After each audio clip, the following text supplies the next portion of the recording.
السلام عليكم ورحمة الله وبركاته. بسم الله الرحمن الرحيم. الحمد لله جليل النعم باعث الهمم ذي الجود والكرم الذي علم بالقلم علم الإنسان ما لم يعلم، والصلاة والسلام الأتمان الأكملان على خير البرية وأزكى البشرية الذي بعث معلما ومتمما لمكارم الأخلاق. أما بعد، جناب صدر علی مرتبت یہاں پر تشریف فرما علماء کرام، قرۂ اعظام، سامنے بیٹھے ہوئے قابل احترام بزرگوں، دینی اور ایمانی بھائیوں اور نوجوان دوستوں، پردہ نشین میری ماں اور بہنوں، سب سے پہلے جامعہ عربیہ قاسم العلوم کی بانی و محتمم اور آج کے اس پروگرام کی روح رواں برادر مکرم جناب حافظ محمد عبید اللہ صاحب اور ان کے معاونین کی جانب سے اور تمام بستی والوں کی طرف سے اپنے آنے والے تمام مہمانوں کا دل کی گہرائیوں سے شکریہ ادا کرتا ہوں۔ بالخصوص آج کے اس پروگرام کے مہمان خصوصی جناب حضرت مولانا مفتی عبدالرحمن صاحب دامت برکاتہم اور جناب حضرت مولانا نسیم احمد قاسمی صاحب دامت برکاتہم، ان کے علاوہ دیگر خطبہ اور مقررین حضرات کا میں شکر گزار ہوں کہ انہوں نے اپنا قیمتی وقت نکال کر اس جلسہ گاہ میں تشریف لائے اور ہمارے اسٹیج کو رونق بخشی ہے۔ آج میں آپ کو یہ بھی بتا دینا چاہتا ہوں کہ آج کا یہ پروگرام جس کا عنوان ہے سیرت النبی، اور یہاں پر علماء کرام تشریف فرما ہے، کچھ کی باتیں آپ نے سنی ہے اور انشاءاللہ چند علماء کرام کی بیانات آپ جلد ہی سنیں گے۔ اللہ تعالیٰ ان علماء کرام کا سایہ ہمارے سروں پر دائر قائم فرمائے۔ رب ذوالجلال کی بارگاہ میں دعا گو ہوں کہ اللہ تعالیٰ برادر مکرم جناب حافظ عبید اللہ صاحب اور ان کے معاونین کو اس حقیر کام کے بدلے جو انہوں نے کیا ہے اجر جزیل عطا فرمائے، اور اللہ تعالیٰ آج کے اس پروگرام میں جو سیرت النبی کے عنوان سے منعقد کیا جا رہا ہے، اللہ تعالیٰ آج کے اس پروگرام کی برکت سے نبی اکرم صلی اللہ علیہ وسلم کی سیرت طیبہ ہماری زندگی میں اتار دے تاکہ بقیہ زندگی ہم صحیح گزار سکیں۔ معزز علماء کرام، آج کا یہ پروگرام جس میں ہم اور آپ شریک ہیں، اس کا کلیدی عنوان ہے سیرت النبی، یعنی دور حاضر میں موجودہ زمانے میں ہر انسان اپنی انفرادی اجتماعی زندگی میں نبی کی سیرت سے کیا پیغام لے، اس چیز کو سمجھنے کے لیے آج کا یہ پروگرام منعقد کیا جا رہا ہے۔ اور قابل احترام ہے میرے برادر مکرم حافظ عبید اللہ صاحب، جنہوں نے ایک اسلامی قلعے کی بنیاد ڈالی ہے۔ قبل اس کے کہ اس طرف میں آؤں، آپ کو بتانا چاہوں گا کہ نبوی تعلیم کا آغاز قرآن سے ہوتا ہے۔ اللہ تعالیٰ کا فرمان، اعوذ باللہ من الشیطان الرجیم،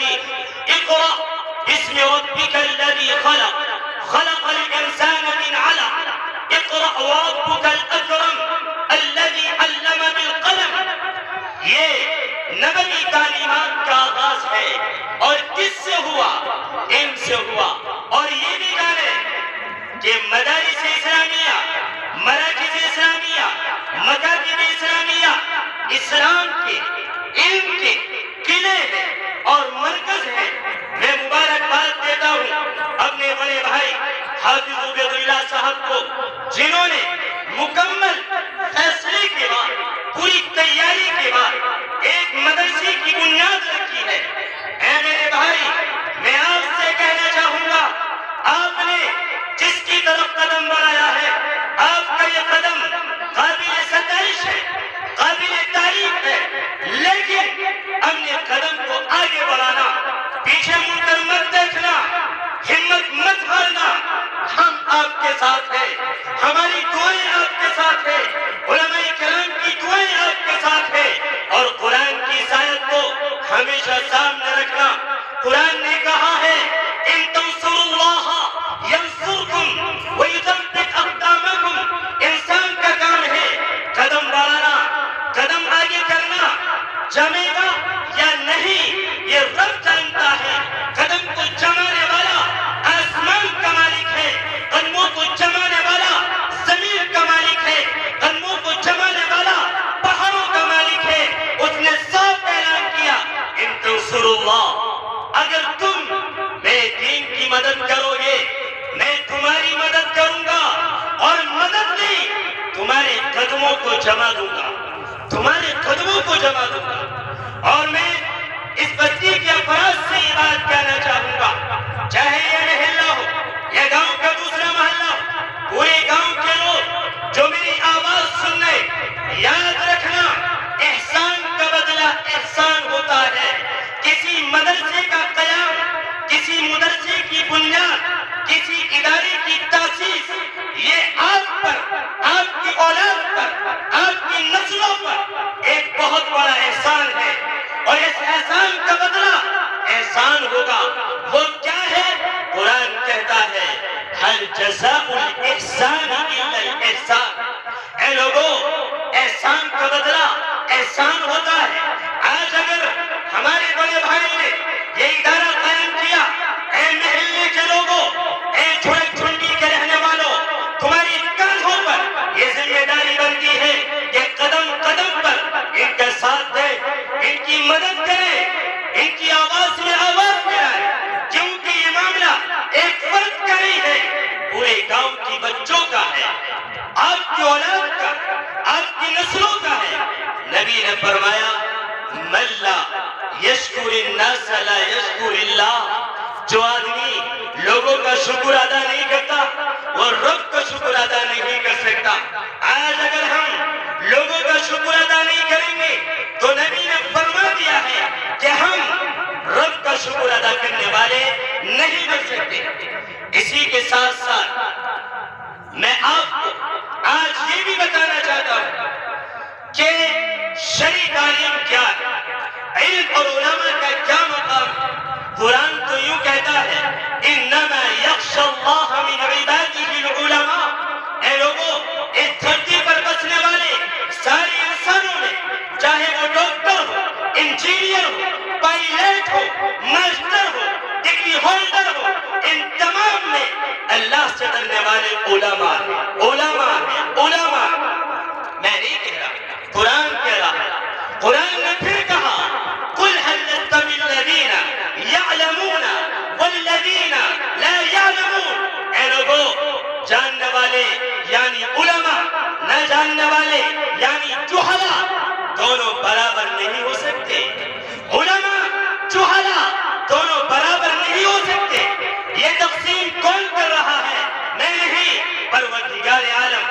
اور نبی نے فرمایا، بخاری شریف کی روایت، خیرکم من تعلم القرآن وعلمہ۔ اے لوگوں، تم میں سب سے بہتر، سب سے شاندار، سب سے شاندار اور بہترین وہ ہے جو قرآن خود پڑھتا ہے اور دوسروں کو قرآن کی تعلیم دیتا ہے۔ ماسٹری سکھانے والوں، اپنے بچوں کو انجینئر بنانے والوں، اپنے بچوں کو پائلٹ کا کورس کرانے والوں، اپنے بچوں کا مستقبل تابناک بنانے کے دعوے کرنے والوں، آج سن لو، نبی نے کہا ہے اس سے بہتر، اس سے عمدہ، اس سے شاندار کوئی نہیں ہے جو قرآن پڑھتا ہے اور قرآن سکھاتا ہے۔ آج لوگ یہ کہہ رہے ہیں 3000 روپے ملیں گے۔ میں اپنی مثال دیتا ہوں، میں نے غریبی کی زندگی گزاری ہے۔ میرے باپ نے لوگوں سے قرضہ لے کر پڑھایا، اس رب کے ہندوستان نہیں بلکہ مدینہ منورہ کی یونیورسٹی جس کا نام ہے جامعہ اسلامیہ مدینہ منورہ، میرے استاد محترم عبداللہ البوئی جان امام حرم، میرے استاد محترم عبد المحسن القاسم امام حرم، میرے استاد علی حذیفی امام فرق، میرے استاد عبد الرحمن السدیس امام حرم ہے۔ کس نے جانا تھا، کس نے جانا تھا جلالانی بستی کا ایک غریب کا بچہ، ایک کسان کا بچہ، ایک قرآن اس کو اتنا اونچا اٹھائے گا۔ آج میرے سامنے امام حرم ہوتے ہیں، میں ان سے بات کرتا ہوں، وہ میری بات سنتے ہیں۔ میں نے خواب میں بھی نہیں سوچا تھا، نہ میں نے کبھی خواب دیکھا تھا کہ عصر کی نماز، مغرب کی نماز اور عشاء کی نماز میں 4 سال تک لگاتار مسجد نبوی میں پڑھوں، لیکن اللہ نے میری دعا قبول فرمائی اور مجھے وہاں بھیجا۔ وہاں پر میری ملاقات بھی ذوالفقار صاحب سے ہوئی، میں نے ان سے دعا کی درخواست کی اور 5 منٹ میری اس سے گفتگو رہی۔ میری وہاں پر ملاقات مولانا طارق جمیل صاحب سے ہوئی، مفتی طارق مسعود سے ہوئی، مولانا الیاس گنبد سے ہوئی۔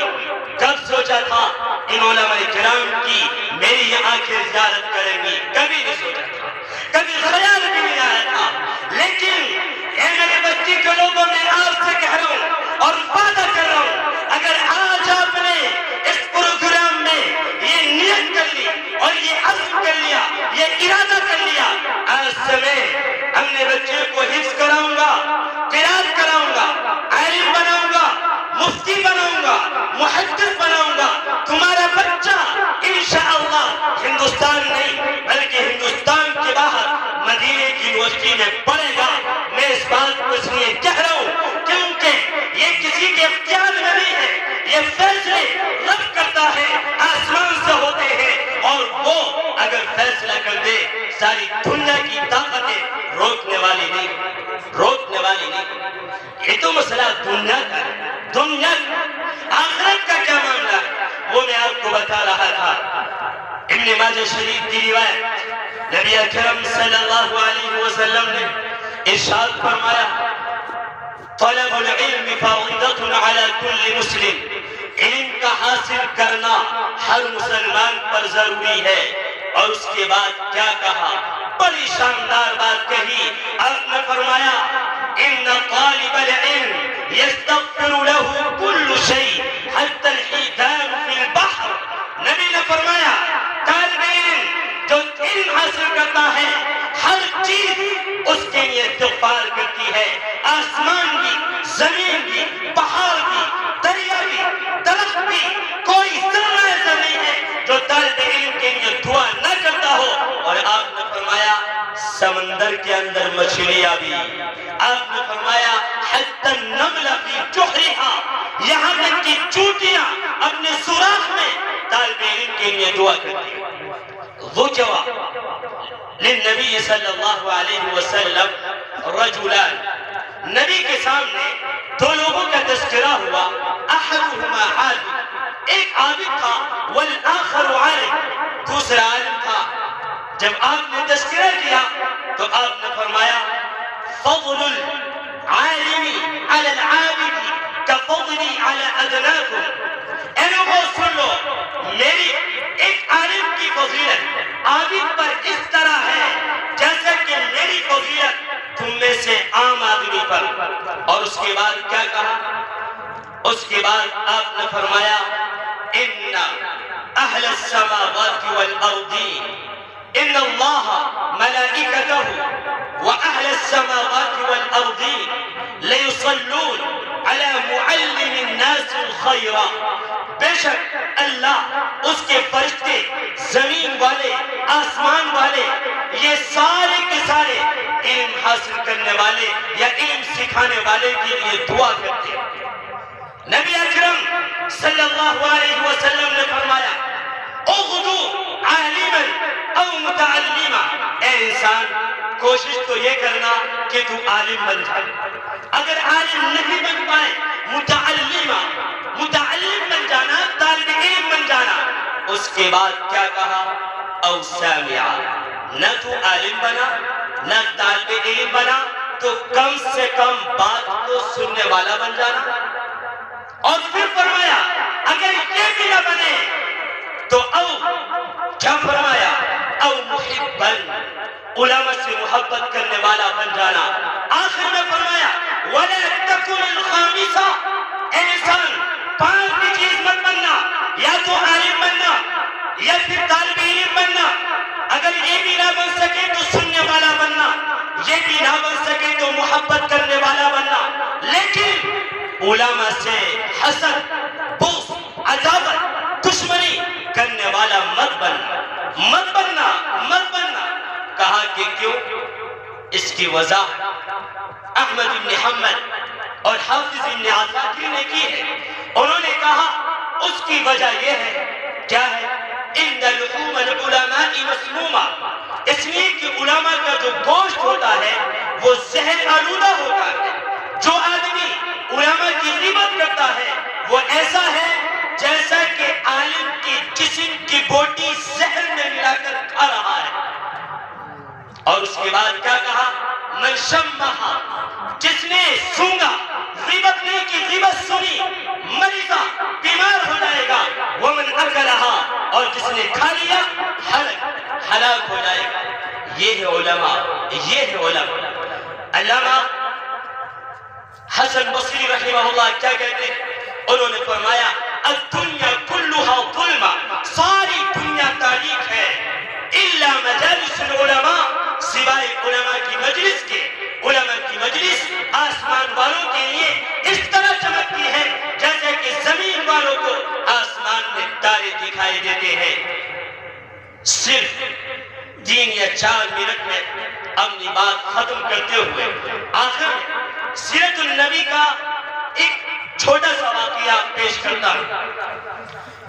نبی اکرم صلی اللہ علیہ وسلم نے فرمایا ما اوذی احد ما اوذیت فی اللہ, اس دنیا میں جتنا مجھے ستایا گیا, جتنی مشکلات میرے اوپر آئی, جتنی پریشانیاں میرے اوپر آئی, نبی فرما رہے کسی کے اوپر نہیں آئی. آدم سے لے کر قیامت تک جتنا آپ کے اور میرے نبی کو ستایا گیا کسی اور کو نہیں ستایا گیا. کیسے؟ وہ کون تھا جن کے گلے میں پھندا ڈالا گیا؟ وہ آپ کا اور میرا نبی تھا. وہ میرے نبی تھے جن کے راستوں میں کانٹے بچھائے گئے. وہ میرے نبی تھے جن کی کمر پر اونٹ کی اوچھلیں ڈالی گئی. وہ میرے نبی تھے جن کے داڑھی کے بال کھینچ لیے گئے, سر کے بال نوچ لیے گئے, لیکن آپ نے کبھی کسی کو کچھ نہیں کہا. ایک موقع پر آپ نے کہا مکے کے لوگ میری بات نہیں مانی. آج میں طائف کے قریب, طائف سے تقریباً 50 کلومیٹر کی دوری پر ایک بازار ہے جس کا نام ہے عکاظ. وہ عکاظ پہنچے. وہاں جانے کے بعد لوگوں سے ملاقاتیں کی. کہا میں محمد مکہ المکرمہ سے آیا, ملاقات کے لیے آیا. آپ کون ہیں؟ لوگوں نے کہا ہم قبیلہ بنو عامر, بنی عامر بن صعصع کا قبیلہ ہے ہمارا. کہا کیوں آئے؟ کہا بس ایک پیغام ہے. کہا کہ کیا؟ کہ میں آپ کو دین کی دعوت دوں گا, زبردستی نہیں کروں گا. اتنے میں اس قوم کا سردار, اس قبیلے کا سردار بجرہ بن فراس آیا اور پاس میں بیٹھ کر دیکھا کون ہے یہ؟ کہا محمد. کہاں سے آئے ہیں یہ؟ مکے سے. کہا تم نے اچھا نہیں کیا, تمہیں پتہ نہیں ہے آج چاروں طرف مکے کے اندر رہنے والا محمد نامی شخص بدنام ہو گیا ہے. لوگ اس کو کافر کہہ رہے ہیں, لوگ اس کو مجنون کہہ رہے ہیں, لوگ اس کو دیوانہ کہہ رہے ہیں. لوگوں نے حدیں پار کر دی ہیں. آج اگر انہیں پتہ لگے گا لوگ ہمیں بھی نہیں چھوڑیں گے. اس کے بعد اس ملعون نے ہمارے نبی کی طرف دیکھا. کہا کہ کیوں آئے؟ نبی اکرم صلی اللہ علیہ وسلم نے جواب میں فرمایا میں ایک پیغام لے کر آیا ہوں. فرمایا پیغام کو بند کرو, اٹھ جاؤ ابھی نبی سے, نکل جاؤ, تمہاری شکل دیکھنا نہیں چاہتا. آج اگر تم میری قوم کے پاس نہ ہوتے تمہاری گردن کو, تمہاری گلے کو اپنی تلوار سے نعوذ باللہ اڑا دیتا. آپ روتے ہوئے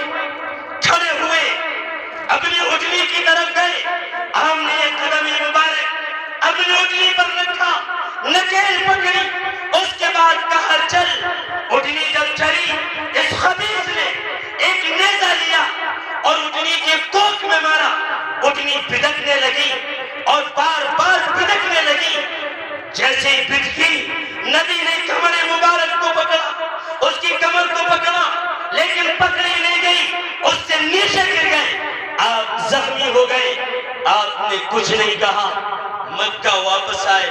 اس واقعے کو ابو نعیم اصبہانی نے اپنی کتاب دلائل النبوہ میں لکھا ہے، اور محققین نے کہا ہے اس واقعے کی سند بالکل صحیح ہے۔ جب گھر آئے، بیٹی نے کہا کہ ابا جان کیا ہوا، واقعہ بتایا، اور بیٹی رونے لگی۔ آپ نے فرمایا میرے بیٹی آپ رو مت، آپ رو مت، انی قد عفوت عنہم، میں نے ان کو معاف کر دیا ہے، میں نے ان کو معاف کر دیا ہے۔ انہم قوم لا یفقہون، یہ قوم تو ایسی ہے جو میری بات نہیں سمجھ رہی، ان بیچاروں کو پتہ نہیں ہے میں کون ہوں۔ اگر یہ مجھے جان لے اور پہچان لے، خدا کی قسم میرے لیے جان بھی دے دیں گے۔ اور پھر فتح مکہ کے موقع پر آپ نے اعلان کرا دیا تھا اليوم یوم المرحمہ، آج معافی کا دن ہے، آج معاف کرنے کا دن ہے۔ اذهبوا، چلے جاؤ، انتم الطلقاء، میں نے تم کو آزاد کر دیا ہے۔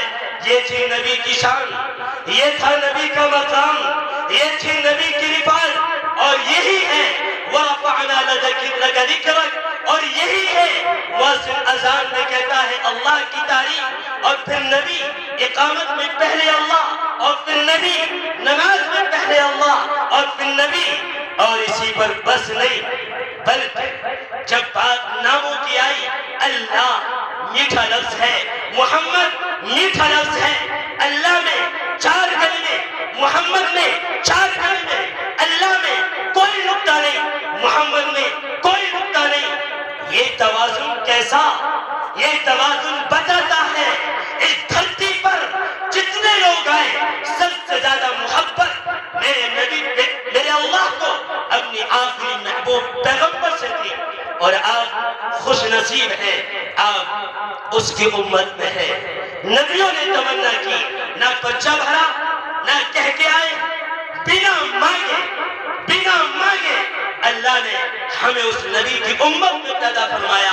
آپ اور ہم اللہ کا شکر ادا کریں، اے اللہ آپ نے پیدا فرما دیا، بس آخری سانس تک، آخری دم تک نبی کی سیرت کے مطابق زندگی گزارنے والا بنائے۔